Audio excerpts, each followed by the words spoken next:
We're going to be looking at the behaviors of the poor versus rich in this playlist. Now, before we begin, let me state that in a lot of media, one of the things that you'll see a lot is, poor versus rich, and it's always about how much money they have and all this stuff, and they write it in terms of the way the poor are in terms financially versus the rich. I highly recommend you watch the video on data and media inaccuracies, the Pew videos, because as you'll know when you look at that, it's false.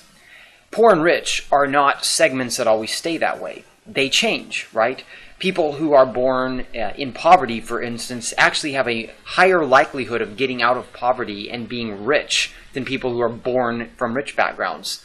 And this, by the way, is true even in the millennial generation, as we'll see in other videos. The real reason comes down to behavior. It has nothing to do with where you're from. It has to do with behavior. Now, I know a lot of young people like YouTube and watch YouTube, and so for those of you who are young and let's say you're from poor backgrounds or you're from lower middle class backgrounds, this playlist covers the behaviors that end up making people rich later on. And what's ironic is that poor people or people from lower middle class backgrounds, again, are actually more likely to look at this than people from richer backgrounds. People from richer backgrounds just assume that they're going to be rich, right? And I saw this when I was working at the bank. I noticed that the millennials who did the best were the millennials who were generally from poor or lower middle class backgrounds. And they also had the most positive views of their future. Whereas the kids that were from rich backgrounds always were complaining.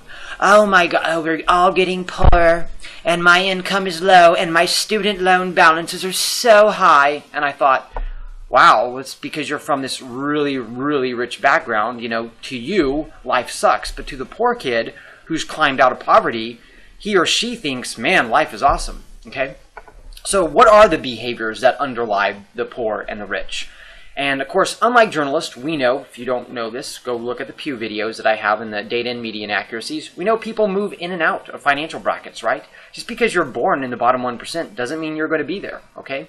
So the underlying example throughout these videos are two people, John and Jason.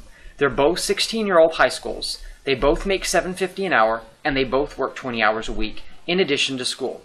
And their monthly earnings basically are about $650. So I'm going to use them throughout all of these videos. They are going to be our two, one is poor, one is rich. Not in the sense of their background. Notice, one is poor, one is rich, but they're both making the same amount of money, they're both working the same amount of hours, and they're both earning the same amount of money, right?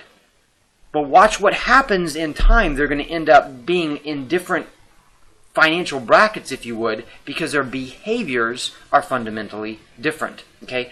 Now I'm going to go over usually in each video 1 or 2 or maybe as much as 3 behaviors depending on how fast. The key is to keep these videos under 6 minutes total.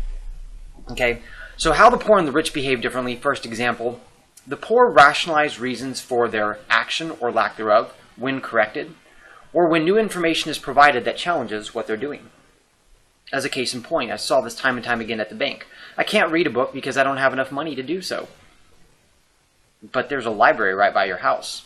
I remember talking to a lot of poor individuals, and I was like, oh yeah, there's this really great book and you can read and it'll, answer these questions. Oh, I can't read because I can't afford that book. Oh, there's actually a library right down your street. Google Maps, thank you. You can find this by looking at a person's address and then find where their local library is. And it's like, hey, you could just walk there. Oh, well, I don't have time to do that. You don't have time. But you just got through saying you can't get a job. So what exactly are you doing with your time, right? And so in this example, we have John, the poor, who's playing video games 20 hours a week, right? In his extra time. He works 20 hours, right? Remember, John and Jason are working the same amount of hours, so they're both being responsible on that end. But what is John doing with his extra time? He's playing video games 20 hours a week. The rich take correction when true and adjust their behavior accordingly. Instead of defending their behavior, they either change their behavior or listen to the correction without defense. Okay? So again, if I was talking to someone who's rich, it doesn't matter what the background is. I can automatically tell which kid's going to become rich by saying, oh, you should read this book. It answers your questions, da-da-da-da, cover this. What will Jason do?